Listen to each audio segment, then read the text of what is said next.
Ok. Bonjour et bienvenue à tous à Radha Kripa Rouen. Aujourd'hui, nous allons lire un verset du Srimad Bhagavatam, troisième chant, chapitre 1, verset 13.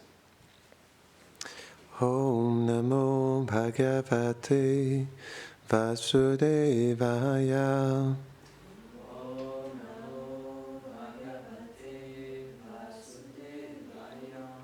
Om Namo Bhagavate Vasudevaya.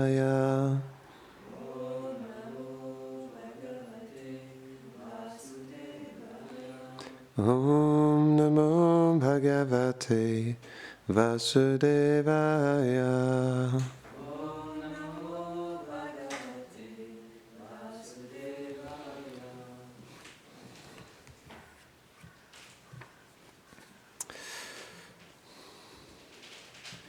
Sa esha dosha purusha vidaste.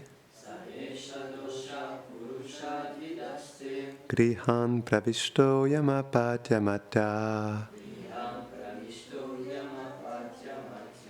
Pushnasi Krishna vimukho gatashris. Tyajas sashaivam kulakoshalaya. Traduction.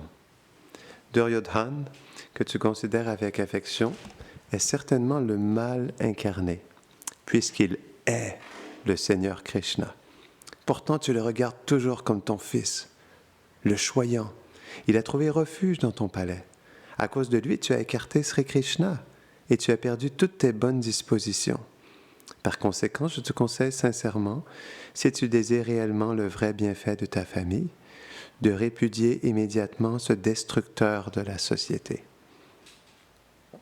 Commentaire. Srila Vishwanath Chakravarti Thakur rapporte la conversation entre Dhritarashtra et Vidura. Mais mon fils Duryodhana s'opposera à cela. Il est la faute personnifiée, car il déteste le Seigneur suprême. Il est né en résultat de tes péchés commis pendant une durée de 10 millions de vies. Extérieurement, il habite ta maison, mais intérieurement, il réside dans ton mental et dans ton intelligence. De plus, tu l'encourages et tu penses qu'il est ton fils, mais il ne l'est pas. Tu peux penser que si tu rejettes Krishna, la prospérité s'en ira. Mais la déesse de la fortune a déjà quitté ta maison, répondit Vidura. Quelle est la solution? Abandonne immédiatement celui qui est peu propice, Duryodhana. Mais si je rejette mon fils, il y aura un point noir pour ma famille.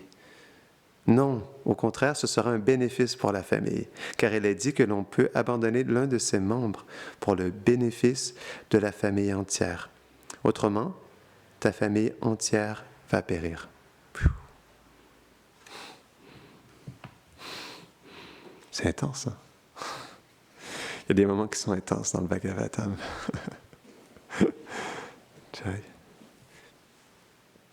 Om Gyanati Mirandasya Gyanam Jara Shadakaya Chakshurun Meditam Jaina Tasmai Shri Gurave Namaha Shri Chaitanya Mano Bhishtam Stapitam Jaina Bhutale Swayam Rupa Kadamayam Dadati Svapadantikam He Krishna Karuna Sindho Dina Bandho Jagatpate Gopesha Gopika Kanta Radha Kanta Namostute Tapta Kanjana Gaurangi Radhe Vrindavaneshwari Vrishabhanu Sute Devi Pranamami Hari Priye Vanchakalpatarubhyascha Kripa Sindhubhya Vacha Patitanam Pavanebhyo Vaishnavebhyo Namo Namaha Jaya Shri Krishna Chaitanya Prabhu Nityananda Shri Advaita Gadadhara Shivasadi Gaura Bhakta Vrinda Hare Krishna Krishna Krishna Hare Hare Hare Rama Rama Rama Hare Hare Namo Vishnupadaya Krishna Prasthaya Bhutale Shrimate Bhaktivedanta Swaminiti Namine Namaste Saraswati Devi Gauravani Pracharine Nirvishesha Shunyavadi Paschatya Deshatarine. Alors Krishna, la personne suprême, l'origine de la connaissance transcendantale, il a rencontré Dhritarashtra dans l'espoir de le ramener à la raison et ça n'a pas fonctionné. Vidura aussi, un père dévot du Seigneur, a conseillé personnellement Dhritarashtra à essayer de le ramener à la raison, ça n'a pas fonctionné. Il était tellement attaché à protéger son fils, mais au final, qu'est-ce qu'il a reçu? C'est pourquoi, au début de la Bhagavad Gita, le premier verset de la Bhagavad Gita, Dhritarashtra, il demande à Sanjay, que font mes fils sur ce champ de Kurukshetra? Parce qu'il est inquiet. Malgré le fait qu'il souhaitait protéger son fils, il comprenait que Krishna n'était pas une personnalité ordinaire. Et en plus, le champ de bataille était Kurukshetra, qui était un lieu saint. Et c'est la raison pour laquelle aussi Dhritarashtra, il est inquiet. Parce que naturellement, Duryodhana n'était pas une personne très pieuse. Et c'est pourquoi il se demandait, il voulait savoir, mais que font mes fils? Que font les Pandavas? Que font mes fils sur ce champ de bataille? Parce qu'il voulait savoir qu'est-ce qui allait se passer. Et finalement, qu'est-ce qui s'est passé? Dhritarashtra, il a perdu tous ses fils. Tout, absolument tout, son royaume, absolument. Il a tout perdu. Et un peu plus tard, on va voir Vidura, il lui dit, mais qu'attends-tu pour renoncer à toutes ces possessions illusoires? Est-ce que tu attends que tes dents tombent de ta bouche? Que ton corps périsse, que tu deviennes tellement âgé que tu ne puisses même plus rien faire? Et il lui parle de cette manière. Donc, alors, c'est ça, Dhritarashtra, même à la fin, c'est une histoire tellement extraordinaire, cette histoire du Mahabharata. À la fin, Dhritarashtra, il était obligé de rester dans le palais de ses ennemis. Après ça, il a pris refuge d'eux, naturellement. Et comme c'était une famille, et comme les Pandavas sont d'une piété suprême, naturellement, ils ont donné refuge à Dhritarashtra. Mais même là, quand il était au palais, il avait encore des résistances à un moment donné. Comme l'explique Shukadev Goswami, à un moment donné, il a décidé de... je ne me rappelle plus exactement c'était quelles circonstances, mais les enseignements de Vidura sont entrés dans son cœur. Et finalement, il a décidé de tout abandonner. Mais même à la fin, il avait encore plein de résistance. Et là, il est allé dans les Himalayas, puis il s'est engagé dans les austérités. Mais ça a été long. Même après qu'il ait tout perdu, il avait encore des résistances pendant qu'il était dans le royaume des Pandavas. C'est dur, l'attachement. Après ça, comme on expliquait l'autre fois, tout ça sont des divertissements du Seigneur. Mais ça, c'est pour nous donner l'exemple, c'est pour nous donner une leçon. Donc, comme Dhritarashtra, on expliquait qu'est-ce qu'il a reçu, il a tout perdu. Et c'est ce qui se passe avec l'être qui cherche le pouvoir dans ce monde. Il cherche le pouvoir qui, malheureusement, est temporaire. Donc, il peut acquérir un certain pouvoir, mais au moment de la mort, il perd tout. Comme on expliquait, ce riche multimillionnaire américain, qui était l'homme le plus riche du monde dans les années 50, et quand le journaliste lui a demandé pour toi, quelle est l'essence de ta vie? Et il a répondu plus.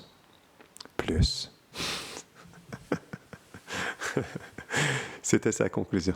Plus. Ouais. Ça, c'est la védité incarnée. Plus. Et Duryodhana, il voulait toujours plus. Il n'était même pas prêt à donner. C'est fou quand on y pense. Il était tellement envieux des Pandavas. Il n'était même pas prêt à leur donner. Il leur a dit, les Pandavas, ils ont dit, on est des Kshatriyas, c'est notre devoir, on a besoin de régner. On doit accomplir notre dharma. Alors, s'il te plaît, donne-nous chacun un village. On sera contenté de juste un village. Et Duryodhana, il a dit, vous n'aurez même pas un lopin de terre qui peut rentrer dans la... je ne vous donnerai que ce qui peut rentrer dans la taille d'une aiguille, dans le bout d'une aiguille. C'est fou, hein? Pourtant, ils étaient tellement humbles, ils étaient prêts, malgré le fait qu'ils étaient les héritiers de droit de Pandu, ils étaient prêts à accepter juste un petit village. Et Duryodhana, il n'était même pas satisfait avec ça. Il voulait encore plus. Il voulait tout leur prendre, mais il voulait même aussi prendre leur dignité. Il voulait les humilier, mais jusqu'au plus haut point. Ça, c'est l'envie personnifiée. Parce que naturellement, les Pandavas, ils avaient tellement de qualités que ça faisait encore naître plus d'envie dans le cœur de Duryodhana. Ça me rappelle une histoire.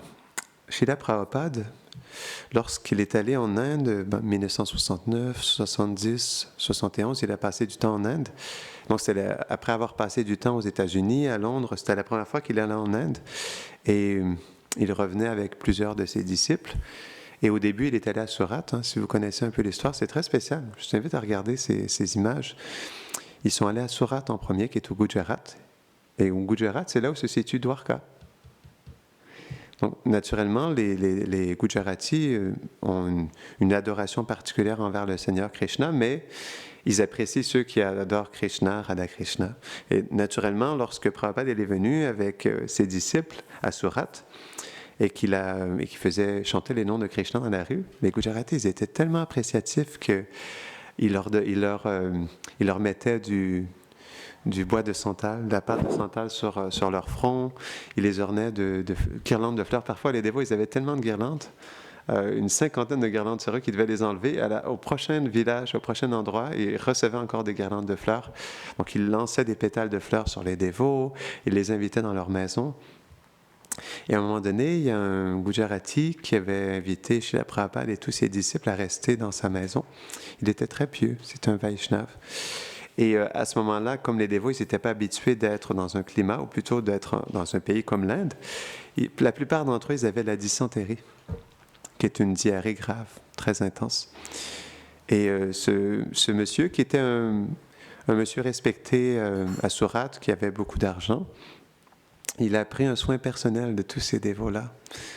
Et donc, il a répondu à leurs besoins, il s'est assuré qu'ils puissent guérir, etc. Et à la fin de leur séjour, il est tombé, c'est expliqué, il s'est agenouillé au pied il est tombé au pied de Srila Prabhupada, mais de tous ses disciples aussi. Il a offert ses hommages à tous ses disciples aussi.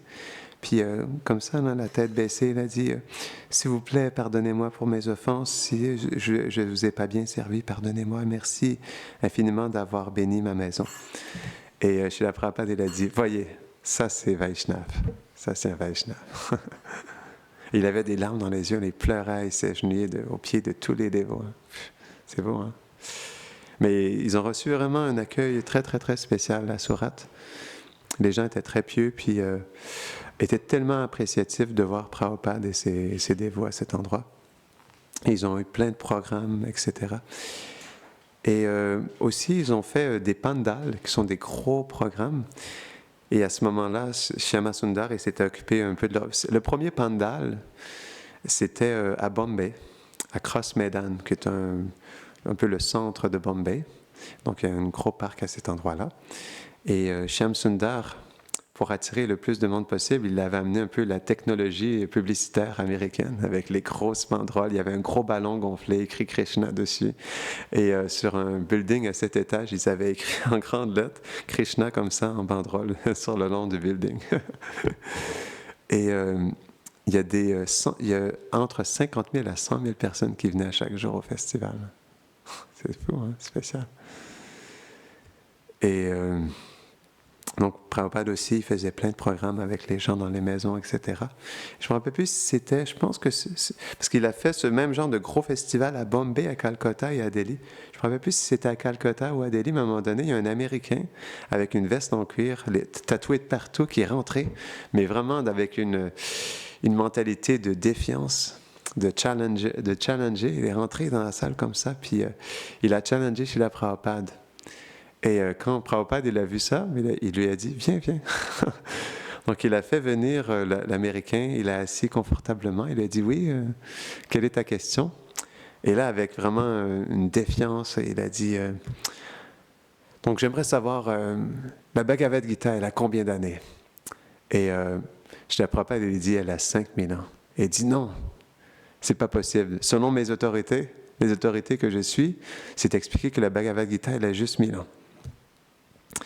Et là, ils ont commencé à argumenter comme ça. Et j'essaie de me rappeler quelle question ensuite il a posée. OK. Ben, il posait plein de questions, puis là, Prabhupada lui a dit, maintenant, c'est à mon tour de te poser une question.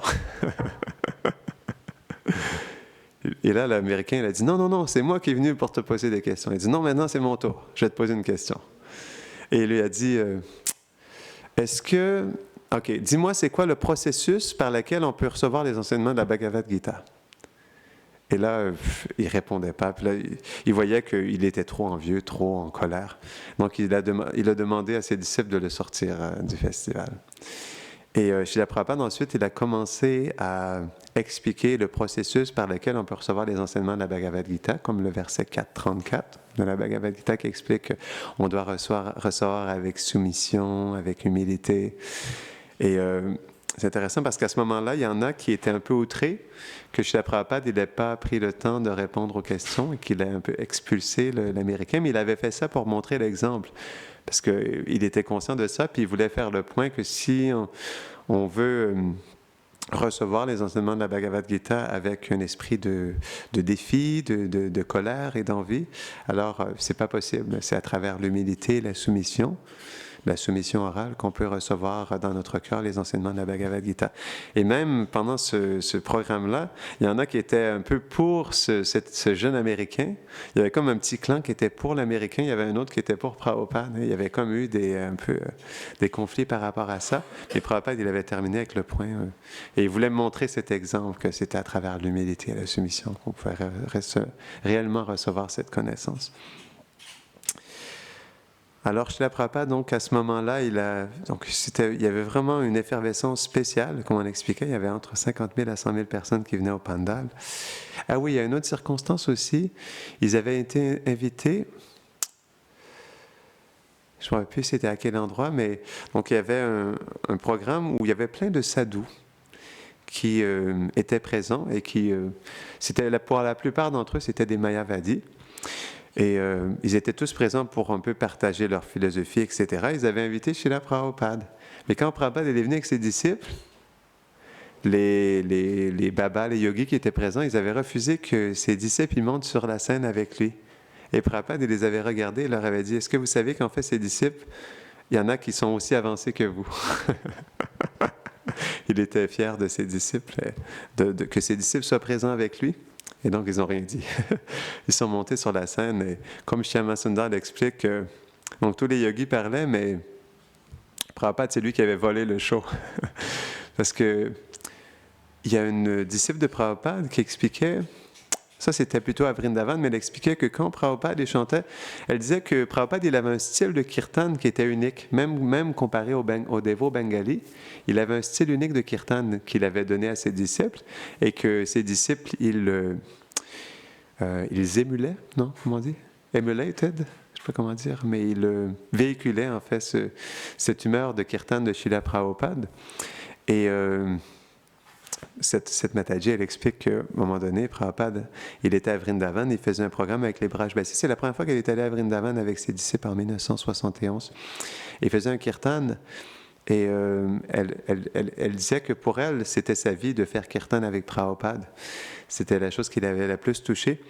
Et elle avait vu comment les Brajbasis avaient été touchés du kirtan de Prabhupada et comment ses disciples, ils chantaient avec lui et tout. Et on retrouvait ça aussi à ce programme avec tous ces sadhus. Quand Prabhupada chantait et dansait avec ses dévots, tout le monde était complètement étonné de cette extase qui se manifestait de leur kirtan. Et Shyama Sundar, il avait expliqué Prabhupada, il avait volé la vedette, tandis qu'il y avait plein de sadhus qui étaient présents. Et Donc là, ils ont tous commencé à parler. Et ensuite, Prabhupada, il a parlé, il a dit, telle personnalité a dit ça, telle personnalité a dit ça et ça et ça. Mais personne ne peut accepter que Krishna est la personne suprême. Il a commencé à expliquer que Krishna était la personne suprême et que pourquoi il était la personne, pourquoi il était Bhagavan et tout. Et ensuite, personne n'a osé rien dire après ça. Donc, ils parlent, mais ils n'osent pas accepter que Krishna est la personne suprême. Puis, tout le monde était complètement bouche bée après ça. Et aussi, Prabhupada, c'était dans cette même époque, il est allé à la Kumbh Mela avec ses disciples. C'était à Allahabad à ce moment-là. Et c'était un endroit spécial parce qu'on sait que Prabhupada, il avait passé beaucoup de temps à Allahabad. Hein? Il avait une pharmacie à cet endroit-là. Il avait sa business. Il a passé plusieurs années à Allahabad. Et pendant qu'il était là-bas, ils ont passé peut-être, je crois, 2-3 semaines, quelque chose comme ça, pendant qu'il y avait la Kumbh Mela. Parce qu'on la trouve à 4 lieux sacrés différents, la Kumbh Mela. Elle est à Haridwar, à Allahabad. Il y a 2 autres endroits que je ne me rappelle plus. Mais naturellement, elle est aussi à Allahabad, qui est un endroit très spécial parce qu'il y a la rencontre des 3 fleuves sacrés de la Yamuna, la Sarasvati et le Gange. À cet endroit-là, je suis déjà allé. Et naturellement, il y avait des millions de personnes qui étaient là à ce moment-là. Et Prabhupada, il trouvait ça important d'amener ses disciples là où il travaillait, là où il habitait. Il leur a fait un peu le tour des endroits où il était à Allahabad. Ils sont allés aussi, c'était la première fois qu'ils allaient dans un temple de la Gaudiya Math. Donc, ils allaient à un temple de la Rupa Gaudiya Math à ce moment-là. Et ils ont eu un bel accueil des dévots qui étaient présents. Et Yamuna, elle explique que pour elle, c'était spécial de voir ces déités du temple de la Rupa Gaudiya Math parce que lorsqu'elle était aux États-Unis, c'était la première photo qu'elle avait reçue je crois qu'elle s'appelait Radha Gokulananda. Et c'était la première photo qu'elle avait reçue des déités comme ça de la Gaudiya Math, des déités de Radha et Krishna de l'Inde. Et pour elle, c'était très spécial ensuite de pouvoir les voir face à face comme ça dans ce temple. Et chez la Prabhupada, ils ont fait une tente pendant ce Kumbh Mela. Et c'est expliqué que malgré le fait qu'il y avait des millions de personnes à ce moment-là, c'était estimé 10-12 millions de personnes, de pèlerins étaient présents. Il y avait plein de sadhus. Et à un moment donné, chez la Prabhupada, il y a deux jeunes enfants qui sont venus le voir, peut-être des adolescents, quelque chose comme ça. Et une fois qu'ils sont partis, chez la Prabhupada, il a dit à ses disciples que ce n'étaient pas des êtres ordinaires, c'était des yogis qui avaient au moins 300 ans, mais qui se maintenaient dans une forme de jeunes enfants. Toutes sortes de sadhus. Et les dévots, souvent, comme on entend parler des sadhus en Inde, ils voyaient toutes sortes de sadhus comme ils avaient entendu parler aux États-Unis, comme des naga babas, des babas tout nus, toutes sortes de babas, de toutes les sortes, en réalité. Et malgré le fait qu'il y avait des millions de sadhus, le seul groupe, ou la seule tente qui avait l'adoration particulière de Radha Krishna, c'était le groupe de Prabhupada. Il n'y avait aucune autre. Dans un festival avec des millions de sadhus, il n'y avait que ce stand, en tout cas leur lieu, qui avait cette adoration spéciale de Radha et Krishna. Donc ils avaient arrangé une tente avec les murtis de Radha et Krishna qu'ils adoraient à tous les jours. Et ces déités, justement, les déités qui étaient utilisés pour la Kumbh Mela, les déités qui étaient adorés à Bombay, à Kolkata et Delhi, ils ont été envoyés dans différents temples aux États-Unis. Un en Australie aussi, un aux États-Unis. Radha Govinda, qui était adoré à Jaipur, donc les déités qu'ils adoraient à ce moment-là, ils les ont envoyés à New York, pour ceux qui connaissent les déités de Radha Govinda. Et pendant que Prabhupada était là, il avait demandé à ses disciples de préparer le prashad. Il y avait Revati Nandan qui préparait le prashad tous les jours. Et malheureusement, il ne pouvait pas être avec Prabhupada dans les pèlerinages. Mais c'est expliqué qu'il faisait ce gros sacrifice à tous les jours de cuisiner. Il cuisinait pour 50 personnes le matin, le midi, puis c'était avec 2 énormes fours. Pas des fours, mais des... Donc il y avait deux choses où il faisait brûler pour pouvoir cuisiner. Et il expliquait que c'était le moment le plus austère de toute sa vie. Il était rempli de la tête aux pieds de gras et de sueur et de cendres du bois qui brûlait. Et il faisait 50 repas le matin. Le soir, à un moment donné, Prabhupada il avait demandé de cuisiner pour 700 personnes. Et tous les jours, il donnait du prashad aux sadhus, etc. Et à un moment donné, il y avait des sadhus qui étaient présents. Et Prabhupada, donc il recevait de l'argent, je ne sais pas qu'est-ce qu'il fait, c'est quand il faisait Harinam, à un moment donné, il recevait des pièces des gens. Et Prabhupada, il avait demandé à ses disciples de donner ces piécettes à des sadhus qui étaient présents. Et les disciples, ils avaient demandé, mais pourquoi est-ce qu'on ne leur donne pas prashad? Et Prabhupada, il avait répondu, eh bien ça, c'est leur prashad. Le fait qu'ils reçoivent cet argent comme ça. Donc à tous les jours, il faisait des Harinam un peu partout dans la région du Kumbh Mela. Et à un moment donné, ils ont rencontré Vairagi Baba, qui était un dévot qui adorait le Seigneur Chaitanya. Donc il avait des gros wampers, il avait une grosse barbe, les cheveux longs, il avait des gros wampers et il chantait toujours Haribol, Haribol. C'était un peu le mantra qu'il chantait comme ça quand il faisait kirtan. Et Prabhupada, il voulait qu'il vienne à chaque fois avec lui dans les Harinam. Et à un moment donné, il était dans un programme où les dévots chantaient et dansaient. Et Prabhupada, il s'est déplacé de son Vyasasana et s'est placé debout en face de Vairagi Baba qui était assis et il a commencé à sauter dans les airs et danser. Pour que Vairagi Baba le suive aussi, ils ont commencé à danser, à chanter ensemble. Prabhupada, il aimait beaucoup Vairagi Baba. Puis il souhaitait l'engager personnellement dans les Harinam pendant ce festival de Kumbh Mela. Et après ça, Srila Prabhupada, il est allé à Vrindavan avec ses disciples. Ça, c'était après Delhi. En fait, ils avaient fait des gros programmes à Delhi. Et lorsqu'ils sont allés à Delhi, ils ont reçu un accueil très spécial. Il y a le maire de Delhi qui est venu à l'aéroport aller chercher Prabhupada, des personnalités importantes de Delhi, des personnalités politiques, etc. Et c'est expliqué que le maire de Delhi, il est devenu un très bon ami de Srila Prabhupada. Et quand ils l'ont reçu, pour eux, c'était comme... Prabhupada, c'était une personnalité très importante pour eux, qui ramenait, parce que dans ce groupe-là, il y avait des personnalités qui étaient des hindous et qui souhaitaient promouvoir l'hindouisme en Inde. Et quand ils ont vu Prabhupada avec tous ses disciples, ils avaient une appréciation profonde pour le fait qu'il ait amené justement le Vaishnavisme partout à travers le monde. Donc ils ont reçu Prabhupada avec un respect très spécial, lui ont donné des guirlandes de fleurs. Prabhupada s'est assis et Yamuna, elle explique, avec tous ses dignitaires, toutes ses responsabilités importantes, Prabhupada, il était tellement humble, il s'est assis, mais avec une telle humilité, on le voit sur la vidéo aussi, hein. Et là, il a commencé à donner une classe, présenter ses livres. Et Yamuna, elle était touchée de l'humilité de Prabhupada, qu'il recevait tellement de glorification, un accueil avec un si grand respect de tous ses dignitaires. Mais Prabhupada, il était complètement dans cette profonde humilité. Et ensuite, donc, ils ont fait toutes sortes de programmes à Delhi. Et après avoir organisé tout ça, ils sont allés à Vrindavan pour la première fois. Et pour Prabhupada, c'était spécial d'aller à Vrindavan avec ses disciples. Il en avait parlé quand il était aux États-Unis. Ils se sont rendus là-bas à Vrindavan. Et Prabhupada, avec une trentaine de disciples, à tous les jours, il louait un bus. Prabhupada, il partait avec un ambassador car. Pour ceux qui connaissent, c'est quoi? C'est un taxi, mais avec vraiment une forme spéciale. Ça s'appelle les voitures ambassador. Prabhupada, il partait avec la voiture et les dévots partaient en bus. Ils allaient dans différents endroits. Et à un moment donné... ils sont allés à Gokul, à l'endroit où Mère Yashoda, elle a ouvert la bouche de Krishna pour voir s'il y avait de la boue dans sa bouche. Et Prabhupada, lorsqu'il est avec ses disciples debout, et lorsqu'il partage l'histoire à un moment donné, lorsqu'il explique où Mère Yashoda, elle ouvre la bouche de Krishna, il ouvre grand ses yeux comme ça.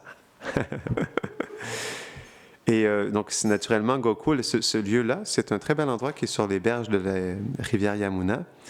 Et donc, Prabhupada, il a pris de l'eau de la Yamuna, il a fait ses hommages. Et donc, il a demandé à ses disciples de se baigner dans la Yamuna. Donc, il s'est assis, puis il était tellement heureux de voir ses disciples de se baigner dans la Yamuna pour la première fois. Et à un moment donné, il voyait ses disciples qui étaient comme ça dans l'eau et qu'il invitait « Ah, s'il te plaît, Prabhupada, viens te baigner avec nous. » Et là, Prabhupada a dit « What to do? » Donc, il a enlevé son linge et il s'est baigné dans la Yamuna avec ses disciples.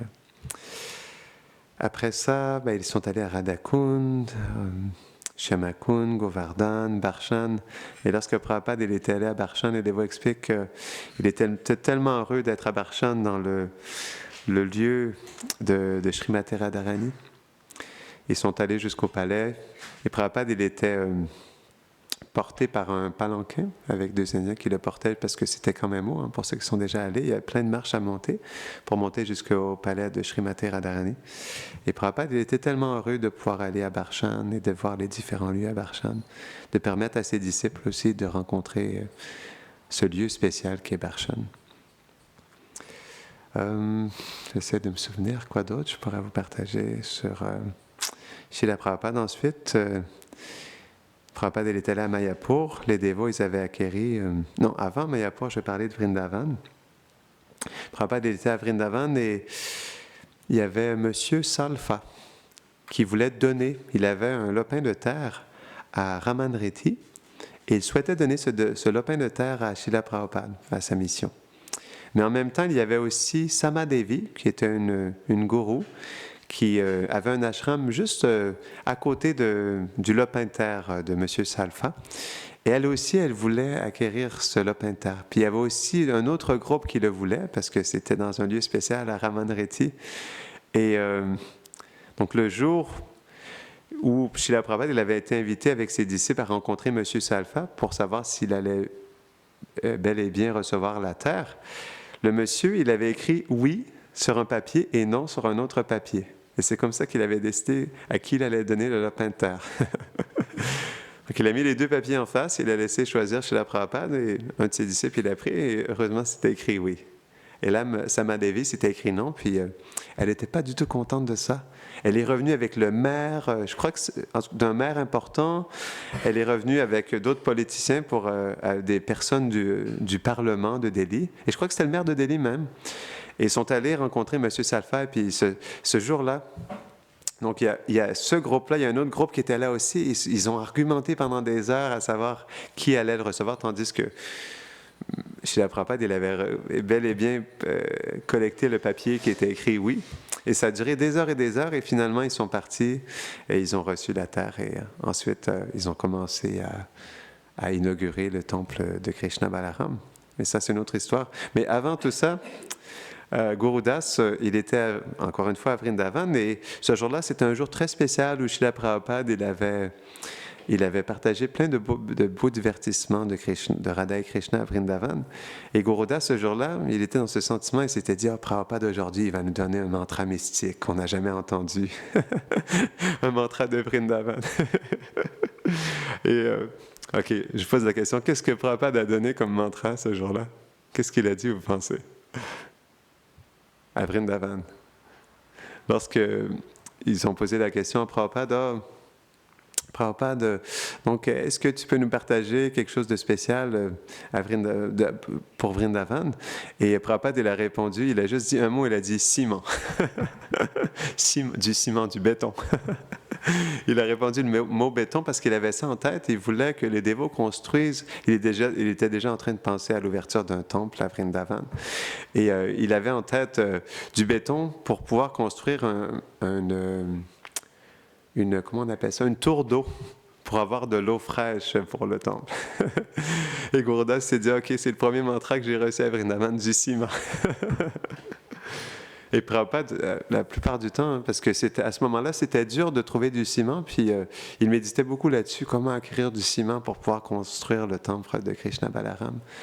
Ensuite, ils sont allés à Mayapur et ils avaient déjà acquéri la terre à ce moment-là. Et les dévots, ils étaient complètement confus parce que, imaginez-vous, à ce moment-là, même encore aujourd'hui, c'est pas qu'il y a tant que ça à Mayapur. Hein. C'est encore juste à l'extérieur du complexe d'ISKCON et les quelques bâtiments qui sont là, c'est la jungle. Il y a le Gange qui est à côté, il y a le Jalangi, mais c'est vraiment la jungle. Hein. Et à ce moment-là, il n'y avait absolument rien. Et donc, ils étaient sur la terre, il y avait des rizières alentour. Et là, les dévots, ils ne savaient pas quoi faire parce que Prabhupada, Giriraj, il avait demandé à Prabhupada, il avait dit... Oh, Prabhupada, quelles sont pour toi les choses les plus importantes? Et Giriraj, il avait répondu à cette question. Il avait dit, est-ce que, j'imagine, ça doit être la distribution de livres et la construction de ce temple de Mayapur. Et Prabhupada lui a dit oui, parce qu'il souhaitait vraiment un temple spécial à Mayapur. Et là, les dévots, ils étaient confus parce qu'il y avait juste la terre à perte de vue. Puis ils ont regardé Prabhupada parce que Prabhupada, il voulait qu'ils construisent en premier un building, mais ils ont dit, mais Prabhupada, on le construit où? Tout ce qu'il y avait, c'est des rizières. Ils se sont dit, on le construit là ou là ou là. Et là, Prabhupada les a regardés. Donc, il a pris un peu de terre sur 4 coins, à chaque coin du building. Et là, il a dit, c'est là que vous construisez ce building, dans cette grosseur-là. Prabhupada, il savait tout, il savait comment tout organiser, etc. Et là, les dévots, ils ont commencé à construire. Mais on sait qu'à ce moment-là, il n'y avait qu'une hutte.